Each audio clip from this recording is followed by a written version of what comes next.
അജിത് കുമാർ ആദിക് രവിചന്ദ്രൻ കൂട്ടുകെട്ടിൽ ഒരുങ്ങുന്ന action thriller ചിത്രമാണ് ഗുഡ് ബാഡ് അഗ്ലി. വമ്പൻ ബജറ്റിൽ ഒരുങ്ങുന്ന സിനിമ അജിത് ഫാൻസിന് ആഘോഷമാക്കാമെന്ന സൂചനകൾ തന്നെയാണ് കഴിഞ്ഞ ദിവസം പുറത്തിറക്കിയ ട്രെയിലർ നൽകുന്നത്. ഇപ്പോഴത്തെ പുറത്തുവരുന്ന റിപ്പോർട്ടുകൾ പ്രകാരം വൻ പ്രീസെയിൽ കളക്ഷനാണ് ചിത്രം നേടിയിരിക്കുന്നത്. 28 കോടി രൂപയാണ് ആഗോളതലത്തിൽ ഇതിനോടകം ചിത്രം നേടിയതെന്നാണ് സൂചനകൾ. ചിത്രത്തിന്റെ ബുക്കിംഗ് ആരംഭിച്ച് വെറും 3 മണിക്കൂറിനുള്ളിൽ തന്നെ 4.39 കോടി ചിത്രം നേടിയിരുന്നു. തമിഴ്നാട്ടിൽ നിന്ന് മാത്രം നേടിയ കളക്ഷനാണിത്. പല തിയേറ്ററുകളിലും ബുക്കിംഗ് ആരംഭിച്ച് നിമിഷനേരങ്ങൾക്കുള്ളിൽ തന്നെ ടിക്കറ്റുകൾ ഫുള്ളാകുന്ന കാഴ്ചയാണ് ഉണ്ടായത്. അജിത് കുമാർ നായകനായി എത്തുന്ന ചിത്രത്തിൽ തൃഷയാണ് നായിക. പ്രഭു, അർജുൻ ദാസ് പ്രസന്ന, സുനിൽ, ഉഷ ഉദുപ്, രാഹുൽ ദേവ്, ഹരി ജോഷ്, BS അവിനാശ്, പ്രിയ പ്രകാശ് വാര്യർ, ടിന്നു ആനന്ദ്, ഷൈൻടോൺ ചാക്കോ തുടങ്ങിയവരാണ് ചിത്രത്തിലെ മറ്റു കേന്ദ്ര കഥാപാത്രങ്ങളെ അവതരിപ്പിക്കുന്നത്. അഭിനന്ദൻ രാമാനുജൻ ഛായാഗ്രഹണം നിർവഹിക്കുന്ന ചിത്രത്തിന് GV പ്രകാശ് കുമാറാണ് സംഗീതം നൽകുന്നത്. 300 കോടി ബജറ്റിലാണ് ചിത്രം ഒരുങ്ങുന്നത് എന്നാണ് റിപ്പോർട്ടുകൾ. വിടാമുയർച്ചയാണ് അജിത്തിന്റേതായി ഏറ്റവും ഒടുവിൽ റിലീസ് ചെയ്ത ചിത്രം. മകിഴ് തിരുമേനിയുടെ സംവിധാനത്തിലെത്തിയ ചിത്രത്തിന് വൻ ഹൈപ്പ് ലഭിച്ചിരുന്നെങ്കിലും വേണ്ട രീതിയിൽ വിജയം നേടാനായിരുന്നില്ല.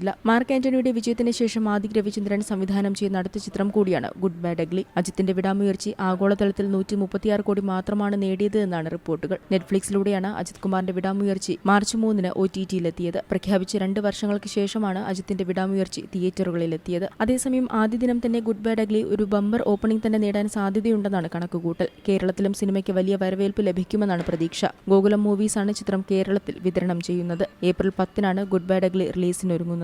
ഇതേ ദിവസം മലയാളത്തിൽ മമ്മൂട്ടിയുടെ സിനിമയടക്കം റിലീസ് ചെയ്യുന്നുമുണ്ട്. Entertainment desk, Zee Malayalam news. പുതിയ വാർത്തകളും വിശേഷങ്ങളും ഇനി വിരൽ തുമ്പിൽ. എല്ലാ ഡിജിറ്റൽ പ്ലാറ്റ്ഫോമുകളിലും ഇപ്പോൾ സീ മലയാളം ന്യൂസ് ലഭ്യം.